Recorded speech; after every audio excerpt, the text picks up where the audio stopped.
ஓம் நமச்சிவாய. வணக்கம் நண்பர்களே, உங்கள் ஜோதிடர் தர்மராஜன். இன்று நாம் காண இருக்கும் தலைப்பு எதை பற்றி என்றால் 2025ஆம் ஆண்டு ஜனவரி மாத ராசி பலன்கள் வரிசையிலே காலபுருஷ தத்துவப்படி 5வது ராசியான சிம்ம ராசியை பற்றி இப்ப விரிவா பார்க்கலாம். அதற்கு முன்னாடி நம்ம சேனலை இப்பதான் நீங்க முதல் முறையா பாக்குறீங்க அப்படின்னா நம்ம சேனலை சப்ஸ்கிரைப் பண்ணுங்க, கூடவே பெல் பட்டனையும் அழுத்துங்க. அப்பதான் நான் போடுற ஒவ்வொரு வீடியோவும் உங்களுக்கு உடனுக்குடனா வரும். வாங்க வீடியோக்குள்ள போகலாம். அனைவருக்கும் ஆங்கில புத்தாண்டு நல்வாழ்த்துக்கள் 2025. பொதுவா சிம்ம ராசியை பொறுத்த வரைக்கும் இந்த ஜனவரி மாதத்திற்கான கிரகநிலை அமைப்புகள் எப்படி இருக்கு அப்படின்னு சொல்லிட்டு ஃபர்ஸ்ட் அதை பார்த்தலாம். உங்க ராசிக்கு 2ஆம் இடத்துல பாத்தீங்கன்னா கேது இருக்கிறாப்ல, 8ஆம் பாவகத்துல ராகு, 4ஆம் பாவகத்துல இந்த மாதத்துடைய முதல் 4 நாட்கள் அங்க புதன் இருக்கிறாரு. 4ஆம் தேதிக்கு பிறகு பாத்தீங்கன்னா 5ஆம் பாவகத்துக்கு புதன் போறாப்ல.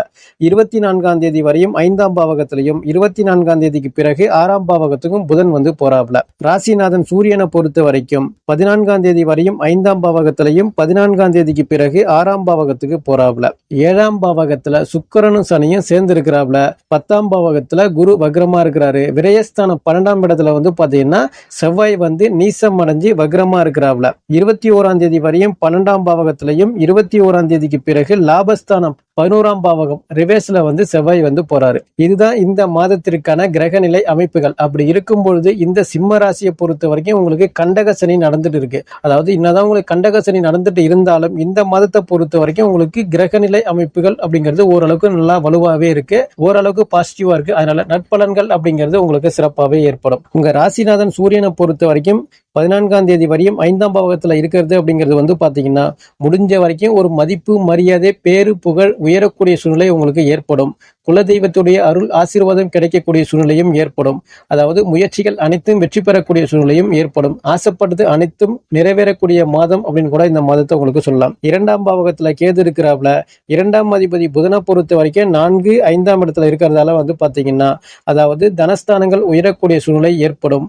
உங்க பேச்சுக்கு ஒரு மதிப்பு, மரியாதை உயரக்கூடிய சூழ்நிலையும் ஏற்படும். ஏன்னா குடும்பஸ்தானத்தை குரு பார்க்கறதால பாத்தீங்கன்னா இது வரைக்கும் ஒரு சில தொய்வு நிலை ஏற்பட்டு இருந்தாலும் தனஸ்தானத்தை பொறுத்த வரைக்கும் சேமிக்கக்கூடிய வரைக்கும் உங்களுக்கு வருமானங்கள் ஈட்டக்கூடிய சூழ்நிலை ஏற்படும். நல்ல வருமானங்கள் ஏற்படும். குடும்ப பொறுப்புகள் அப்படிங்கிறது சிறப்பாக உங்களுக்கு ஏற்படும். பிரிந்த கணவன் மனைவி கூட இந்த மாசத்துல மீண்டும் ஒன்று சேரக்கூடிய சூழ்நிலை ஏற்பட்டு அதாவது கணவன் மனைவி ஒற்றுமையா வாழக்கூடிய சூழ்நிலையும் ஏற்படும் உங்களுக்கு. அதாவது புதிய நபர் வருகை அப்படிங்கிற மாதிரியான சூழ்நிலையும் உங்களுக்கு சிறப்பாகவே இருக்கு. அதாவது இந்த மாதத்துல பெரிய கடன் பிரச்சனையில இருந்து நீங்க விடுபடக்கூடிய சூழ்நிலை ஏற்படும். கடன் குறையக்கூடிய சூழ்நிலையும் ஏற்படும். அதாவது வாங்கின இடத்துல நீங்க திருப்பி முறையா செலுத்தக்கூடிய சூழ்நிலை உங்களுக்கு சிறப்பாகவே இருக்கு. 3ஆம் அதிபதி சுக்கிரனை பொறுத்த வரையும் 7ஆம் பாவகத்துல இருக்கிறது அப்படிங்கிறது பாத்தீங்கன்னா முயற்சிகள் அனைத்தும் வெற்றி பெறக்கூடிய சூழ்நிலை ஏற்படும். இளைய சகோதர சப்போர்ட் உங்களுக்கு கிடைக்கிறது, ஆதரவு கிடைக்கக்கூடிய சூழ்நிலையும் ஏற்படும். சிறுதூர பயணங்கள் மூலமான வெற்றி வாய்ப்புகள் உங்களுக்கு ஏற்படும். அந்த சிறுதூர பயணங்கள் மூலமான ஆதாயம் ஏற்படுறது, அதிர்ஷ்டம் ஏற்படுறது, இது போல சூழ்நிலையும் ஏற்படும். நீங்க எந்த அளவுக்கு இந்த மாதத்துல நீங்க முயற்சி பண்றீங்களோ அந்த அளவுக்கு உங்களுக்கு வருமானம் கிடைக்கும். அந்த அளவுக்கு பாத்தீங்கன்னா உயர்ந்த நிலைக்கு போகக்கூடிய சூழலோ இல்ல அடுத்த கட்ட நகருக்காக செயல்படக்கூடிய சூழ்நிலையும் உங்களுக்கு ஏற்படும். 4ஆம் அதிபதி செவ்வாயை பொறுத்த வரைக்கும் 12ஆம் பாவகத்துல மறைவு அப்படிங்கிறது பாத்தீங்கன்னா பொதுவா நீசம் அடைஞ்சு வக்ரம் அடைஞ்சிருக்கிறாப்ல. அப்படி இருக்கும்போது பாத்தீங்கன்னா முழுவதுமே உங்களுடைய தாயாருக்கு இருந்து வந்த உடல் சார்ந்த பிரச்சனைகள் கொஞ்சம் குறையும். 4ஆம் அதிபதி செவ்வாயை பொறுத்த வரைக்கும் நீசம் அடைஞ்சு 12ல மறைஞ்சு வக்ரம் அடைஞ்சிருக்கிறாப்ல. அதனால தாயாருக்கு கொஞ்சம் உடல் சார்ந்த பிரச்சனைகள் வரதோ இல்ல உங்களுக்கு மருத்துவ விரைய செலவுகள் வரதோ இல்ல உங்களுடைய உடல் சார்ந்த பிரச்சனைகள் வரக்கூடிய சூழ்நிலையும் ஏற்படும். அடிக்கடி வண்டி வாகனங்கள் பழுது ஏற்படக்கூடிய சூழ்நிலையோ இல்ல வீட்டில மின்சாதன பொருட்கள் பழுது ஏற்படக்கூடிய சூழ்நிலையோ உங்களுக்கு ஏற்படும். அதாவது இந்த மாதத்துல பாத்தீங்கன்னா உங்களுக்கு அதிகமா வீண் விரைய செலவுகள் ஏற்படக்கூடிய சூழ்நிலை ஏற்படும். மாணவர்களை பொறுத்த வரைக்கும் படிப்புல கொஞ்சம் தடங்கள், தாமதம், ஒரு சில பின்னடைவுகள் ஏற்படக்கூடிய சூழ்நிலையும் ஏற்படும். அதனால படிக்கக்கூடிய மாணவர்களை பொறுத்த வரைக்கும் கொஞ்சம் கூடுதல் முயற்சியோட நீங்க படிக்கிறது ரொம்ப நல்லது. ஆடை அணிகலன்கள் வாங்கக்கூடிய சூழ்நிலையும் ஏற்படும். வீட்டிற்கு அத்தியாவசிய பொருட்கள் வாங்கக்கூடிய சூழ்நிலையும் ஏற்படும். அதனால வீண் விரைய செலவுகள் ஏற்படக்கூடிய சூழ்நிலையும் உங்களுக்கு ஏற்படும். 5ஆம் அதிபதி குருவை பொறுத்த வரைக்கும் 10ஆம் பாவகத்துல இருக்கிறாப்ல. 5ஆம் இடத்துல சூரியனும் புதனும் சேர்ந்து இருக்கிறதால பாத்தீங்கன்னா அதாவது குழந்தைகளுக்கு அதிகமா விரைய செலவுகள் ஏற்படக்கூடிய சூழ்நிலை ஏற்படும். கோவில் குளங்கள் அதிகமா செல்லக்கூடிய சூழ்நிலையும் உங்களுக்கு ஏற்படும். அதாவது இந்த மாதத்தை பொறுத்த வரைக்கும் பிரிந்த காதலர்கள் மீண்டும் ஒன்று சேரக்கூடிய சூழ்நிலையும் ஏற்படும். அந்த காதலர்களால ஒரு சில நபர்களுக்கு மன உளைச்சல் ஏற்படுறது, ஒரு சில அலைச்சல், அவமானம் ஏற்படுத்தக்கூடிய சூழ்நிலையும் ஏற்படும். காதலர்களை பொறுத்த வரைக்கும் இந்த மாதத்துல பாத்தீங்கன்னா உங்களுக்கு சிறப்பான பலன்கள் அதிகமாகவே நடக்க போகுது அப்படின்னு கூட சொல்லலாம். அதாவது ஒரு சில நபர்களுக்கு புதிய காதல் மலர்றதோ இல்ல பிரிந்த காதலர்கள் மீண்டும் ஒன்று சேரக்கூடிய சூழ்நிலையோ உங்களுடைய காதலை நீங்க வீட்டுல சொன்னீங்க அப்படின்னா அது இரு வீட்டார் சம்மதத்தோடு அது திருமணம் வரையும் செல்லக்கூடிய சூழ்நிலையும் ஏற்படும். இந்த மாதத்துல குழந்தைகளுக்காக நீங்க அதிகமா ஓடி உழைக்கக்கூடிய சூழ்நிலையோ இல்ல விரைய செலவுகள் ஏற்படுத்தக்கூடிய சூழ்நிலையோ உங்களுக்கு அதிகமாவே இருக்கும். 6ஆம் அதிபதி சனீஸ்வரரை பொறுத்த வரையும் 7ஆம் பாவகத்துல சுக்கிரன் கூட சேர்ந்து இருக்கிறதால பாத்தீங்கன்னா தேவையில்லாத பிரச்சனை, வம்பு வழக்கு, கடன் பிரச்சனைகள் குறையக்கூடிய சூழ்நிலை உங்களுக்கு இருக்கு. 6ஆம் பாவகத்துல குருவுடைய பார்வையும் இருக்கிறாப்ல. 6ஆம் பாவகத்துல சூரியனும் புதனும் சேர்ந்து இருக்கிறதால வம்பு வழக்கு, அசிங்கம், அவமானம், கோர்ட்டு கேஸ், பஞ்சாயத்து இது போல சூழ்நிலை வர்றதுக்கு வாய்ப்புகள் இல்ல. அப்படியே உங்களுக்கு வந்தால் கூட அது உங்களுக்கு சாதகமான சூழ்நிலை ஏற்படும். வேலையில இருந்து வந்த பிரச்சனைகள் குறையும். பணி சுமை அப்படிங்கிறது அதிகமா வர்றதுக்கு வாய்ப்புகள் இல்ல. சொந்த தொழில் பண்ணக்கூடிய நபர்களை பொறுத்த வரைக்கும் நல்ல லாபங்கள் கிடைக்கும், நல்ல முன்னேற்றங்கள் ஏற்படும். அதாவது சேமிக்கக்கூடிய பழக்கம் அப்படிங்கிறது உங்களுக்கு சிறப்பாவே இருக்கு.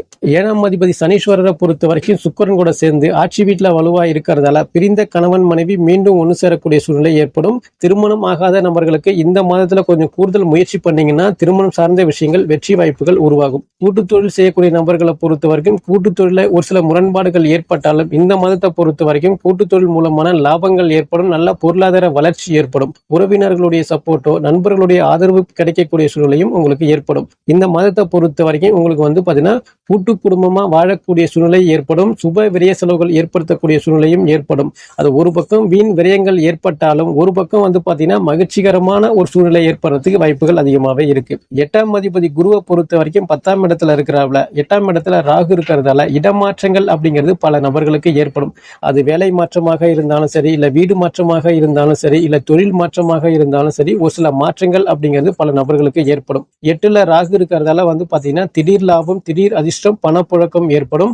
ஒரு சில வம்பு வழக்குகள் ஏதாவது இருந்தால் கூட அது உங்களுக்கு சாதகமான சூழ்நிலை ஏற்படுறதோ இல்ல ரொம்ப நாள் பிரச்சனை ஒரு முடிவுக்கு வரக்கூடிய சூழ்நிலையும் ஏற்படும். அந்த பிரச்சனை அப்படிங்கிறது உங்களுக்கு சாதகமா முடியும், உங்களுக்கு நல்ல பலன்கள் கொடுக்கக்கூடிய சூழ்நிலையும் ஏற்படும். 9ஆம் அதிபதி செவ்வாய் நீசம் அடைஞ்சு 12ஆம் இடத்துல மறைவு அப்படிங்கிறது பாத்தீங்கன்னா பூர்வீக சொத்து, பூர்வீக இடம், பூர்வீக சம்பந்தமான பிரச்சனைகள் கொஞ்சம் வர்றதுக்கு வாய்ப்புகள் உருவாகும். அதனால பார்த்து கவனமா இருக்கிறது நல்லது.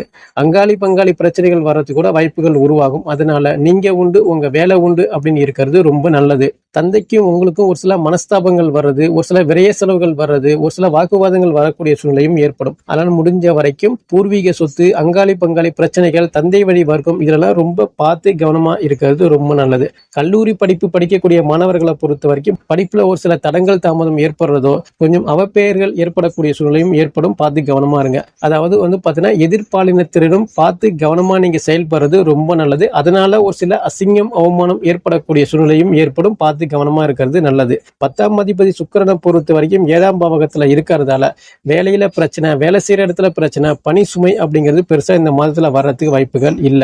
அதாவது இந்த மாதத்துல பொறுத்த வரைக்கும் கூடுதல் பணி இருக்கும். கூடுதலான பணி இருந்தால் கூட பாத்தீங்கன்னா அது உங்களுக்கு பாத்தீங்கன்னா மகிழ்ச்சியை ஏற்படுத்தக்கூடிய சூழ்நிலை தான் ஏற்படும். மேல் அதிகாரிகளுடைய தொல்லையோ சக ஊழியர்களோட ஒரு சில இருந்து வந்த டார்ச்சல் அப்படிங்கிறது பெருசா இருக்கிறதுக்கு வாய்ப்புகள் இல்ல.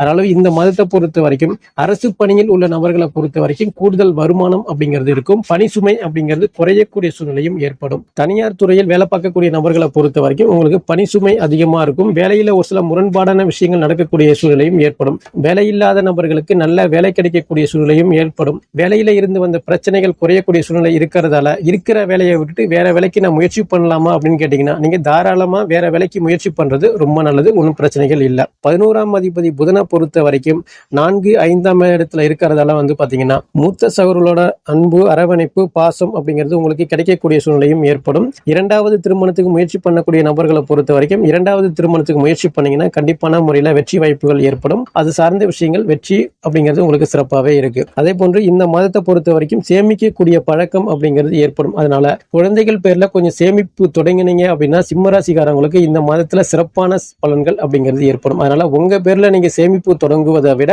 குழந்தைகள் பேர்ல நீங்க சேமிப்பு தொடங்குறது ரொம்ப சிறப்பான பலன்கள், ரொம்ப விசேஷமா இருக்கும் அப்படின்னு கூட பொதுவா சொல்லலாம். 12ஆம் இடத்துல செவ்வாய் வக்ரம் அடைஞ்சு நீசம் அடைஞ்சு இருக்கிறது பாத்தீங்கன்னா பொதுவா முன்கோபம், முரட்டுத்தனம், பிடிவாத குணத்தை கொஞ்சம் கொடுக்கும். அதே போன்று கொஞ்சம் அலைச்சல், அவமானங்களை கொஞ்சம் கொடுக்கும். வீண் விரைய செலவுகளை ஏற்படுத்தும், மன உளைச்சலை கொடுக்கும். தொலைதூர பயணங்கள் மூலமான ஒரு சில மனஸ்தாபங்கள் ஏற்படுத்தக்கூடிய சூழ்நிலையும் ஏற்படும். அதனால வண்டி வாகனங்கள்ல போகும்போது பார்த்து கவனமா நிதானமா போறது ரொம்ப நல்லது. அப்படி இருக்கும் பொழுது இந்த சிம்மராசிக்காரங்களை பொறுத்த வரைக்கும் இந்த ஜனவரி மாதங்கள் வழிபட வேண்டிய தெய்வம் எது அப்படின்னு கேட்டீங்கன்னா பொதுவா உங்களுக்கு பாத்தீங்கன்னா சுகஸ்தான சுகஸ்தானாதிபதி நீசம் அடைஞ்சு 12ல மறையறதால செவ்வாய்க்கிழமை அன்று முருகப்பெருமான் வழிபாடு பண்றது உங்களுக்கு சிறப்பான பலன்களை அளிக்கும். அதே போன்று பிரதோஷம் அன்று சிவாலயம் சென்று வழிபாடு பண்ணிட்டு வர்றது மேலும் சிறப்பான பலன்களை அளிக்கும் என்று கூறி மீண்டும் அடுத்த காணொளியில் உங்களை சந்திக்கின்றேன். நன்றி, வணக்கம். ஓம் நமச்சிவாய. வாழ்க வளமுடன்.